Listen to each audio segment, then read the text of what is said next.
I have the great pleasure of hosting Professor Tyler Cowen. So, Professor Cowen, thanks so much for your time and for doing this podcast. Happy to chat with you. Wonderful. So, I would like to start our discussion with the questions on economy. How has your view on economic growth changed over the past decade? Over the past decade, let's see, that brings me back to 2014. Well, the biggest surprise I've had is how robust US growth has been. I thought there would be a slowdown, there'd be a recovery from the pandemic, and then fall into some kind of recession as we needed to disinflate the economy. And that didn't happen. And I don't have a good explanation for that. So I wouldn't quite say I have a new view yet, but my old view was incorrect. And now I'm puzzled. That would be the biggest change in the last 10 years. I see. And would you say that the chase for the GDP growth is overrated in developed countries? No, it's underrated. Uh, the richest countries, I mean, oil is a separate issue, but that aside, the richest countries are the best ones to live in. And, even in the Middle East, well, you'd rather be a citizen of Qatar than of Syria, right? So, even in those cases, if you hold some things equal, you would rather be, from Denmark than from Albania. It seems quite obvious to me. Mhm. And what would you say are the most underrated risks to global economic stability right now at the moment? It depends who's doing the rating. I typically think war is the underrated risk. But if you're talking to someone from Ukraine, I mean, they're not underrating that risk, right? But I think in the United States, people still think of war as a thing that cannot reach or affect them. And that's not true. And in the longer run, just harassment of Americans by drones, possibly overseas, possibly in this country, I think is still underrated. I'm not sure it would kill a very large number of people, but the stress and uncertainties it would cause would be significant. I see. And do you think that capitalism will survive the next century? And if so, in what form? Everyone means something different by that term capitalism. But short of the world ending, I would be surprised if capitalism were gone. Communism is not popular. I see a lot of mixed economy, mercantilism, protectionism. That's very much on the rise. I think it's bad, but it's still within a capitalistic framework. So, since countries have to compete with each other, I don't think too many will go the pure communist route. Even Cuba and North Korea are maybe going to be less stable communist than they had been. So, yeah, capitalism is what's on the table. Now, you want a better functioning capitalism, with rule of law, less corruption. That's up for grabs. And would you say that the universal basic income is like a stepping stone to dystopia or a necessary adaptation? A universal basic income. I mean, it really depends on the country. I think most people want to work and they get validation from work and a social network and some meaning. So I don't think most countries will have guaranteed income. Could there be very wealthy countries with small numbers of people that do? Yes. I mean, there's a bit of that now in some of the Gulf states to some degree, but I don't think it's the future of the world. No. And what is a concept of behavioral economics that deserves more mainstream application? I don't know. It's gotten a lot of mainstream attention. I think there are too many models, and we need to decide which are the relevant ones. My former student, Ryan Opry, had a very good paper on this in the AER, and he tried to argue a lot of different behavioral mechanisms really boil down to just the complexity of the problem.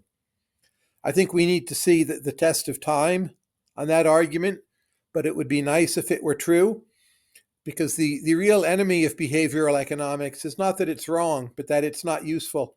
Because if every time it's a different behavioral bias, economics ceases to be a science and it's just like applied psychology or sociology or description. So, yeah, what's underrated is the need for consolidation. And the next topic I'm very interested in is cryptocurrency. So, how do cryptocurrencies challenge the traditional role of central banks, and is this a good thing? Well, again, it depends on the country. I don't think they challenge central banks per se. So we have Bitcoin now. It's expensive. It has not really challenged what the Fed is about. But I would say this: if you are a mid tier country with a lot of inflation in your history, like Argentina, in the future, people will wonder why some mix of US dollar, possibly euro for Europe, stable coins, and Bitcoin should not replace the old currency. So for those countries, I think it will be a major issue. Like, why should Albania have its own currency? It already uses the euro to a considerable degree. Uh, but the euro, the dollar, I think they will be strengthened by crypto. They'll become more focal. They'll be the things you attach your crypto assets to. And what would it take for cryptocurrencies to become a significant driver of economic growth? I don't think that's really possible. I think they will be useful. They're not just some fraud or trivial thing. But like a lot of parts of our payment systems, once you use them, they fade a bit into the background and you can almost forget about them. It's a bit like the paneling in your house that allows the electricity to work. It's very important, it's useful. But at the end of the day, it ends up in the walls of your home and you stop thinking about it, and that's how you know it's working. And I think crypto will be like that. I don't see it being this like sector of its own that's some percentage of GDP. It'll oil the wheels of trade in a good way. And is Bitcoin's role as a so called digital gold sustainable, or is it just an overhyped narrative?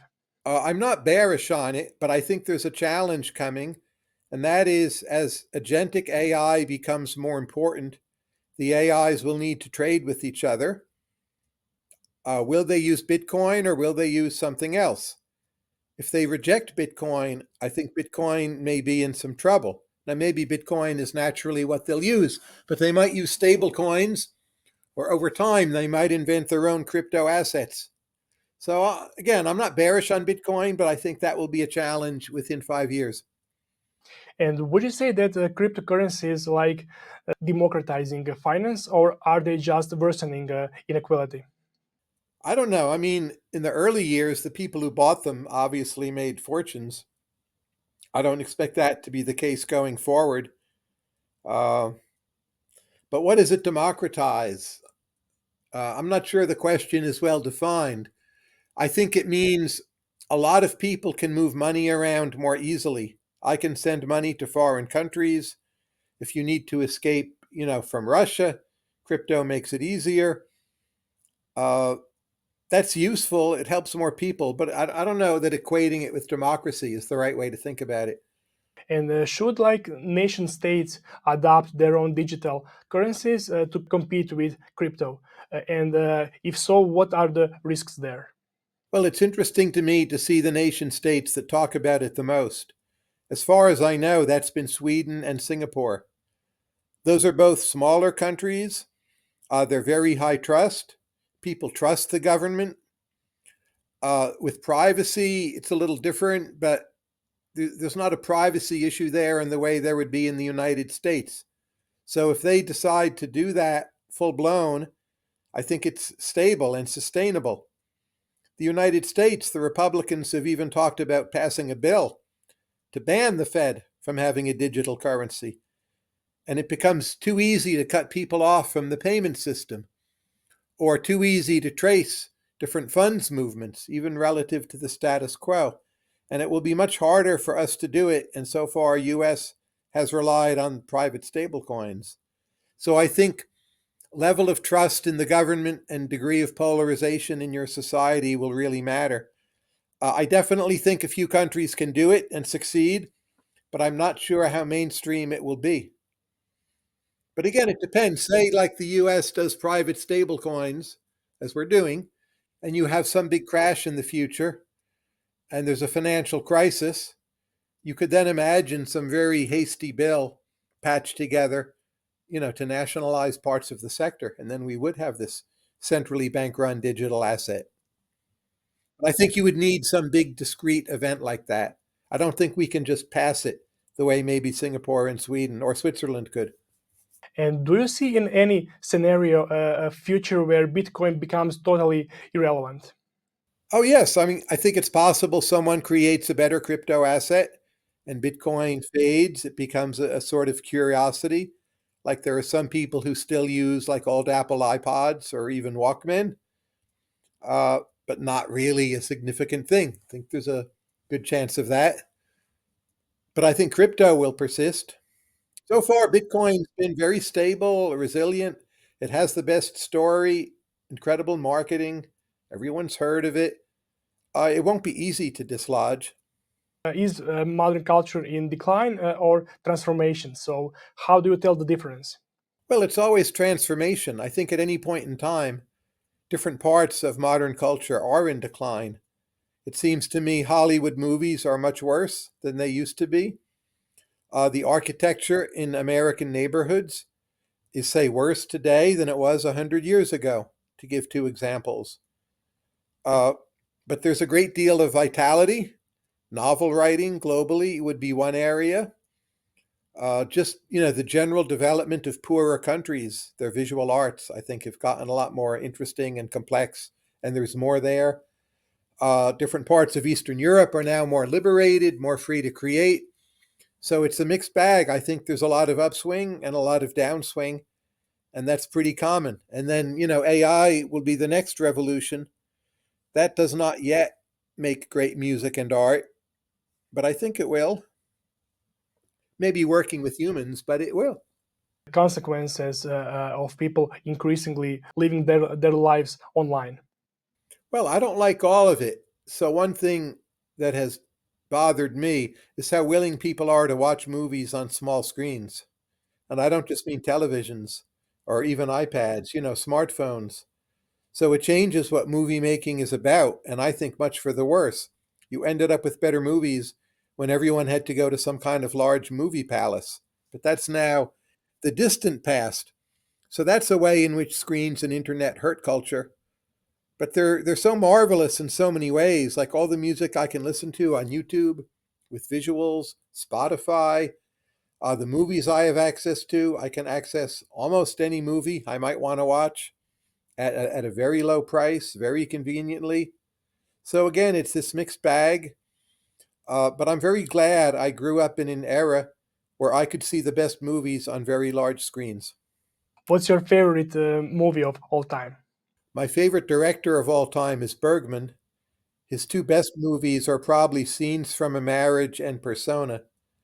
But I don't know if either of those is general enough where I could say it's my favorite movie of all time. I loved Star Wars when I saw it. There's just so many different things. Hitchcock movies to me, Rear Window, Vertigo, they're incredible.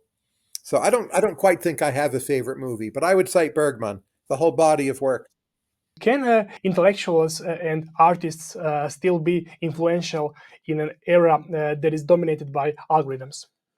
Well, Taylor Swift is very influential. So for sure, uh, maybe influence is more concentrated, perhaps. As you know, we now have the separate group of people. They're called influencers. I guess they must influence, right? Some of them are artists, but they're not in general artists. A lot of them are just BSers who are influencers, and they're so famous for being famous. Uh, but some of them will be artists. I do think some of the arts are less politically important than they used to be. So in the 1960s, music was very politically charged in the most of the West. That's no longer true.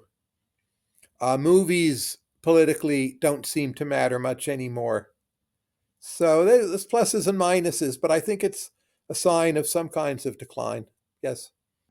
And would you say that wokeness is a new form of cultural religion or just a phase in societal evolution? Well, maybe it's both. How new is it, you could ask? There have been great awakenings in America for centuries. They don't all have the exact same form as what we have now. But there is something egalitarian about them, something preachy about them. They can involve cancellation of sinners. There are like new and different standards that are set. So there's a lot in common.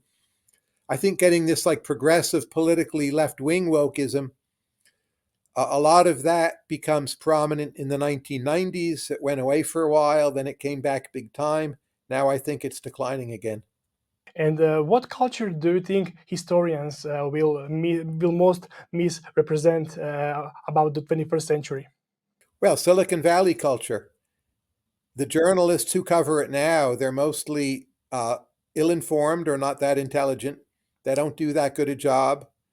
They get clicks by being negative about it or being negative about the people. And probably a lot of our source materials, you could say, will be corrupted. And I don't think future generations will understand it very well for that reason. And how has globalization helped or hindered the preservation of cultural diversity? Well, it does both at the same time. So I think globalization, it tends to urbanize people. So a lot of rural culture is maintained by very small groups. Over time, they disappear or they just change so much they're not really there anymore. And you see that. On the other hand, you create these urban conglomerations with a lot of opportunity to support yourself. So Lagos, Nigeria, right now is culturally quite vital.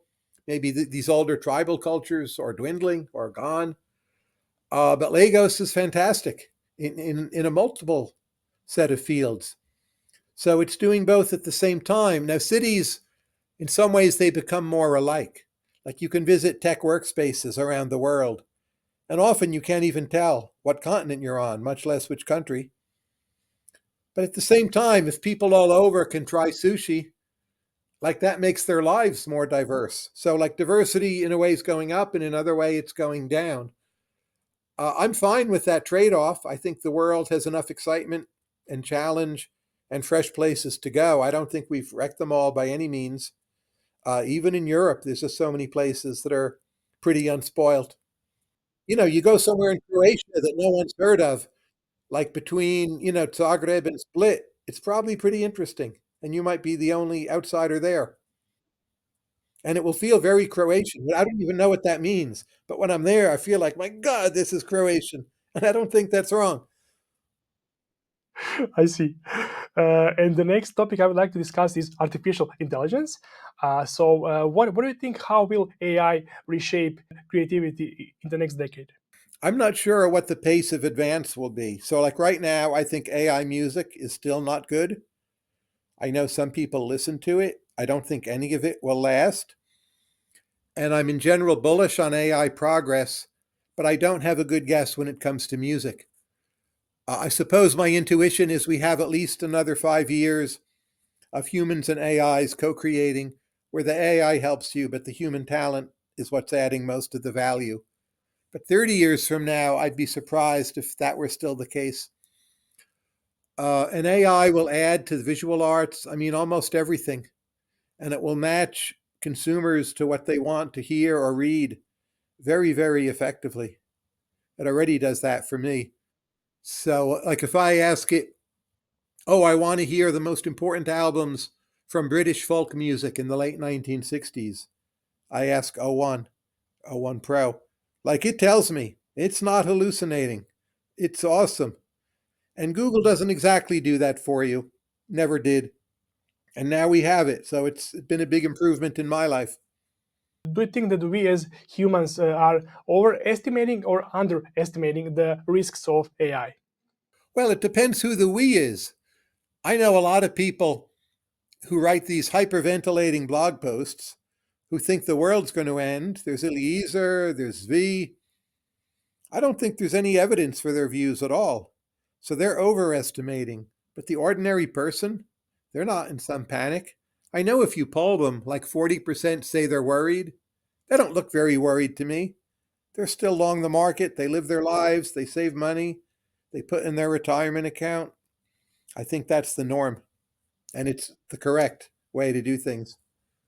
And is there a technology besides AI you believe will surprise us in its impact within the 5 or 10 years from now? 5 or 10 years is a very tight timeline.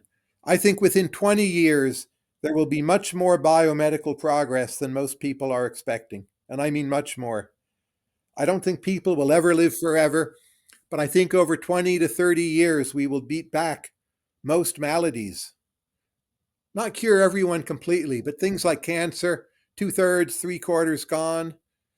possibly Alzheimer's, dementia, diabetes, malaria, dengue, to a lot of the major problems. I just think we're going to beat them. Not quite 5 or 10 years, though. And what do you think about the UFOs and all the secrecy around them? Well, I think there are things we are picking up on US and other sensors that are confirmed by multiple sensor readings, and they're objects that move very fast and we cannot explain. In my opinion, our government itself does not know what those things are.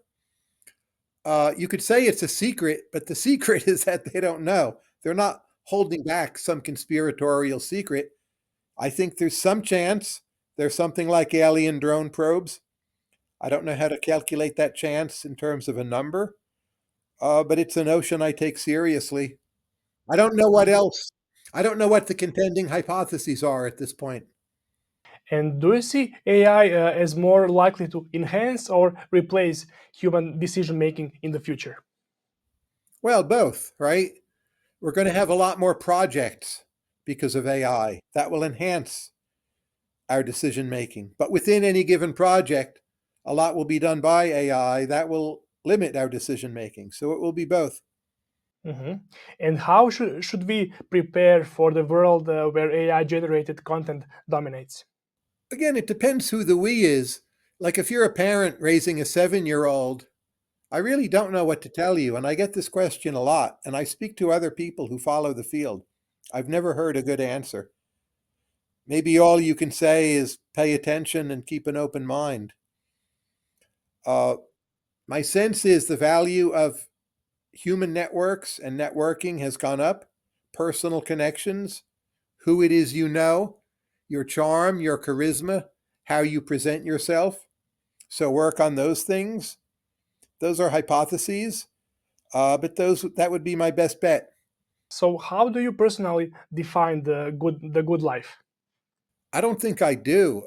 I think I have very strong natural propensities, so strong I can't really counter them. They happen to be pretty healthy for the most part. They lead me to travel a lot, read a lot, ask a lot of questions. That's gone well for me. There's not really a master plan behind that all, but as long as it's going well, I just don't see reason to stop it. And at age 62, like, what am I supposed to start doing instead anyway? So here we go. It's underway. We're going to just keep on riding this wave. Mhm. And do you think humanity's moral progress has kept pace with technological progress? No, of course not. I see a lot of encouraging signs. Like I think in the West, maybe all of the West, certainly most of the West, people beat their children much less. Uh, Husbands are much less likely to beat or murder their wives in most of the world, not maybe not everywhere. Uh, those are really big, big signs of progress. But are people intrinsically any better? I doubt it. It's just when there's more wealth, the returns to not doing some very bad things, relatively speaking, go up. And you learn enough that you realize there's some better way to bring up your kid than to just slap them. And there's some kind of loosening of morals in a good sense. But I don't know. People are not better in every way. So you see, like all these young men, they do too much pornography. They're nasty to women. They're not really marriageable. Like that's much worse today than 20 or 30 years ago. That would be a kind of moral decline. And what moral dilemmas do you think society is most unprepared to face in the near future? Well, how to limit war, how to treat sentient animals, issues like abortion. There's so many. I don't really see we're doing that well on any of them. I'm not sure we'll do better. So, there's really big gaps in our ability to morally do things well. And probably those gaps will remain, especially animals. We don't treat them very well in captivity or in the wild often. We're killing off a lot of species. But if you have a planet with 8 billion humans who basically love meat, you're going to have some really bad outcomes. And to think you can convert everyone to vegetarianism, I think that's quite unrealistic. And speaking of negativity in the world, do you think there is a chance that we will see the World War III? And if so, will it be nuclear? Well, some people, I mean serious people, not like jokers on Twitter, some people say World War III already has started and that it's Russia, China, and North Korea against a bunch of better countries. Maybe that's a semantic move. Like, I wouldn't say that, but these people are not crazy. Uh, there's prediction markets. When will nuclear weapons be used next? I haven't checked those numbers recently, but in general, they've been rising. Uh, so all that really worries me. Yes. Mhm. And what do you think about Elon Musk and his impact on the world? Well, I've never met him. I don't know him. I think most of what he's done is very, very good. I don't always like or agree with everything he tweets.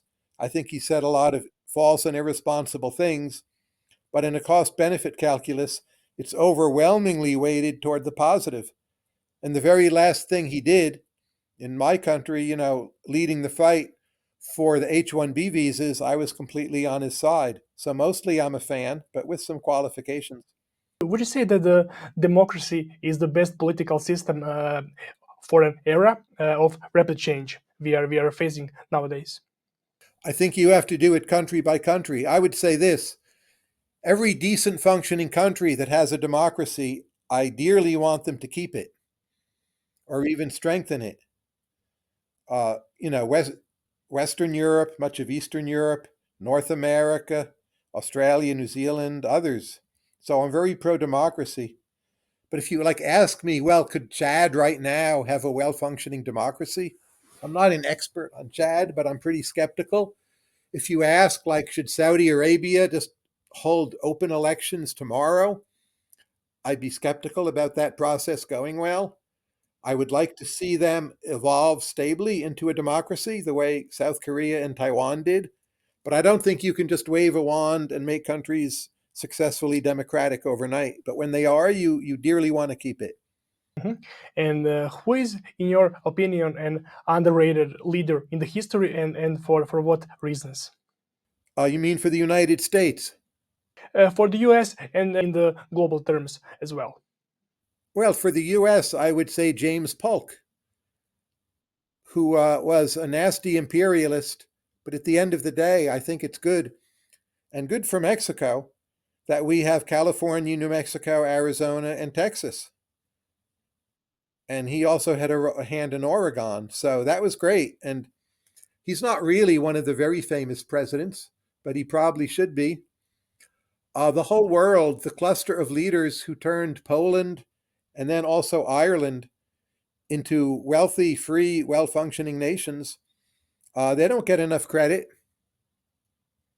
There's not like a single figure like a Nelson Mandela who became so focal. For Poland, at first, it was Lech Walesa, but he actually became not important fairly quickly. And he didn't actually lead the country into succeeding. He just helped get the communists out. My thoughts turn to Poland and Ireland.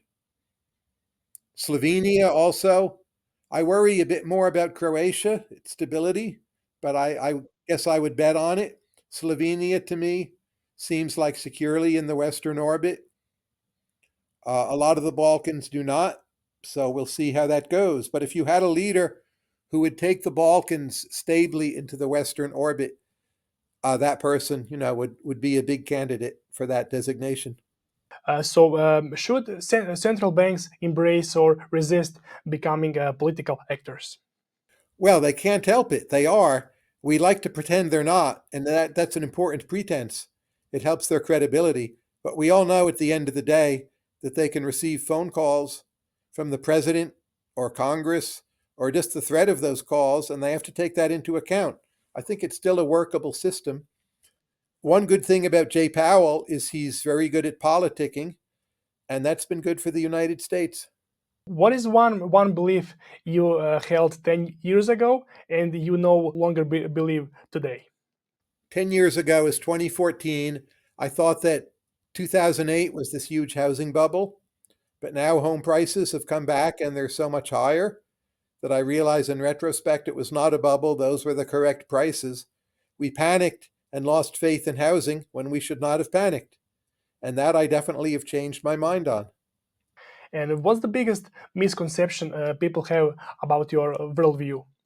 I don't even I know all their conceptions. I think I'm very lucky people pay as much attention to me as they do. That's my main feeling. And so much of what I've written, said, it's like online, open access. You can Google to it. If you ask GPT, Claude about me, I think they're generally fairly accurate and they're only going to get better. So I'm not saying everyone like has all the right views about me, but I feel I've been treated very well in that regard. And if you had to write a sequel to The Great Stagnation, what would it be about? Well, I did write a sequel several years later. It's called Average is Over. And the sequel was a prediction that AI will power us out of the great stagnation. And I feel that was ahead of its time. And basically, that's been coming true. So I think my sequel is being realized. How do you personally balance optimism and realism in your intellectual work? I don't know that I balance them. Like I'm born with this temperament, which is pretty optimistic. And I'm not sure it's that flexible. Like every day I wake up, I'm pretty happy. I'm ready to work. I feel good. I slept well. And that's my temperament. And it's just what it is. I'm not looking to change it. It's done well by me. I think it's broadly like accurate to be pretty optimistic. Um, but there you go. I don't feel I've like balanced it. It's just a thing like my height or my color of my hair. And the final question, so what's the most surprising lessons you've learned from writing Marginal Revolution? Well, so many of the people I've met since then have come from the blog. Like most of what I've learned has come from writing Marginal Revolution and doing offshoots. So it's just like asking me what has surprised me the most. And the extent to which the Western world psychologically has turned negative was not something I was expecting, say, in the 1990s. And that has surprised me, and it's quite bad. I don't know that you could say, like, I learned that from writing the blog, but I learned it just by observing the world. And in a way, observing the world and writing the blog are almost the same thing for me. I would like to thank you so much for your time, for doing this podcast, and I really enjoyed our conversation. Nice to chat with you, and hope to meet you someday. And let me know when it's out, and I will blog and tweet it.